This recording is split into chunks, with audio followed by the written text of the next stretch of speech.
అమ్మ సంతోషం దేనివల్ల అంటే తండ్రి పక్కన కూర్చుని తండ్రి పక్కన నిలబడి తండ్రితో కలిసి ఉండాలనే కోరిక ఉండి తానెంత గొప్పవాడైనా తండ్రి నిజానికి అంత గొప్పవాడు కాకపోయినా కూడా అమ్మో మా నాన్నగారిని గౌరవించేటటువంటి కొడుకుని చూసుకుని తల్లి మురిసిపోతుంది. వినాయకుడికి హేరంబుడని పేరు. ఆయన మహానుభావుడు, సమస్త గణములకు అధిపతి, పంచభూతముల మీద ఆధిపత్యం ఉన్నవాడు.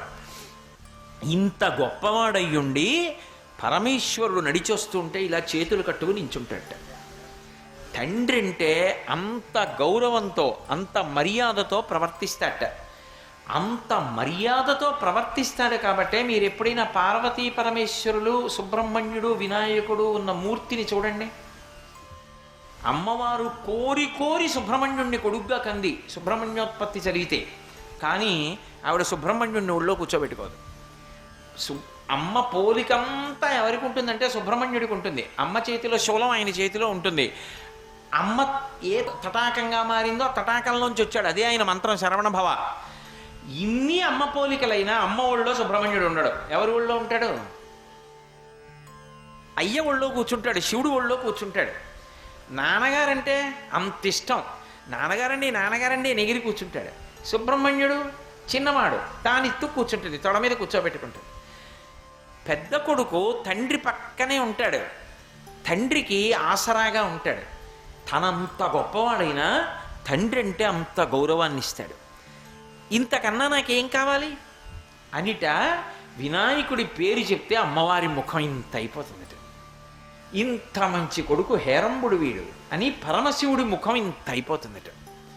వినాయకుడికి ఒక పువ్వు వేస్తే పక్కన అమ్మవారు అక్కర్లేదు. యువతల వైపు చూస్తే దంతం లేదు, దంతం లేదు కాబట్టి ఆడ ఏనుగు. సిద్ధి బుద్ధి అమ్మవారు ఇటే ఉంటారు కాబట్టి సిద్ధి బుద్ధి సంతోషిస్తారట. తమ్ముడి పెళ్లికి కారకుడు అయ్యాడు కాబట్టి సుబ్రహ్మణ్యుడు సంతోషిస్తాట. మా బావగారు మా పెళ్లికి కారకులని వల్లీదేవి సంతోషిస్తుందట. మా ఆయనంటే మా అల్లుడికి ఎంత ఇష్టమో అని చెప్పి లక్ష్మీదేవి సంతోషిస్తుందట. ఒక్క విఘ్నేశ్వరుడి పాదముల మీద పువ్వు కాదు, ఓ గరిక వేస్తే ఇంతమంది సంతోషిస్తారు. ఎలా సాధ్యమవుతుంది ఇది? అందుకే అగజానన పద్మార్కం.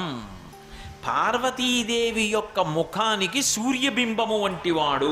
అమ్మవారి ముఖం పద్మం అయితే వినాయకుడు సూర్యబింబం. వినాయకుడిని చూస్తే అమ్మవారి ముఖం విచ్చుకుంటుంది, అంత సంతోషపడిపోతుంది. ఇటువంటి కొడుకు ఎందుకని?